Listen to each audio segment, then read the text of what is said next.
Have you ever considered the possibility that the narratives from the US and Israel might not tell the whole story?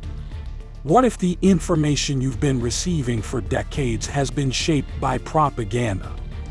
Many of us are familiar with the term anti-Semitic, often directed at Arabs and Palestinians.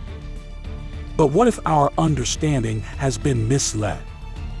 Join me in this video as we uncover the deeper truths about Semitic identities and challenge the prevailing misconceptions. Let's explore together who the real Semites are and why it matters. Zionism, followed by the establishment of the State of Israel, has persistently labeled global communities as hostile towards Jews, branding this alleged hostility as anti-Semitism. Since its inception on Palestinian lands, Israel has consistently sought to accuse Arab and Islamic nations of such prejudices. So, who are the Semites? The term Semites, historically linked to Shem, son of Noah, traditionally encompasses the peoples of the Arabian Peninsula, Iraq, Syria, Lebanon, and Palestine. How about the Jewish population residing in Palestine? Do they qualify as Semites? It might surprise you to learn that less than 10% of the Jews currently living in Palestine can be classified as Semites. This minority of Semitic Jews rarely occupies high-ranking governmental positions in Israel, where the majority of top roles are typically held by Jews of European descent. These Semitic Jews, alongside their Palestinian Muslim and Christian neighbors, suffer oppression at the hands of the Israeli military forces. Watch this eye-opening video from Jerusalem to witness the struggles Semitic Jews encounter and their solidarity with the Palestinian cause.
Most Jewish people globally today are Ashkenazi, tracing their ancestry to Jews from Central and Eastern Europe.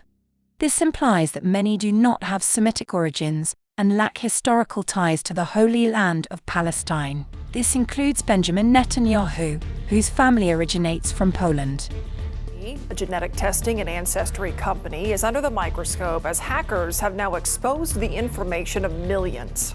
Our Jonathan Cotto with the primary target of the data breach and how the company is addressing security concerns. A data breach at 23andMe, a company known for its DNA testing services, has potentially exposed the sensitive genetic data of millions of people, and the impact on the Ashkenazi Jewish community is of particular concern. The challenge with the 23andMe is that the information that was taken, to my knowledge, was shared with specific... The U.S. recently traveled to Israel, and what he discovered about his ancestry challenged his long-held beliefs. I will never forget the first time I went to Israel and I stepped off the plane and the first thing that anyone said to me was, "Welcome home." I wasn't told welcome home because my ancestors were from Israel. I was told welcome home because I'm Jewish. Every single person who's Jewish that steps off the plane, especially for their first time in Israel, is told welcome home. Let's just sit with that for a second. So to unravel the mystery behind his background, this guy takes a DNA test. And guess what? Turns out he's 88% Ashkenazi Jewish, tracing his roots all the way back to Eastern Europe. This shakes up the whole idea that being Jewish is all about Israel. This right here, this is my actual ancestry. I am 88% Ashkenazi Jewish, and none of my ancestors are from the Middle East. The land that is called Israel now is not my home. It's not my ancestors' home. It's Palestinian. What's happening on America's college campuses is horrific. Anti-Semitic mobs have taken over leading universities.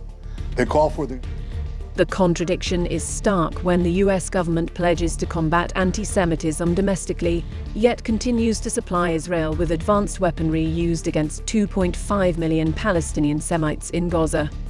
History will remember the roles played by Joe Biden, Blinken, and current Congress members in the genocidal act against Semites in Gaza.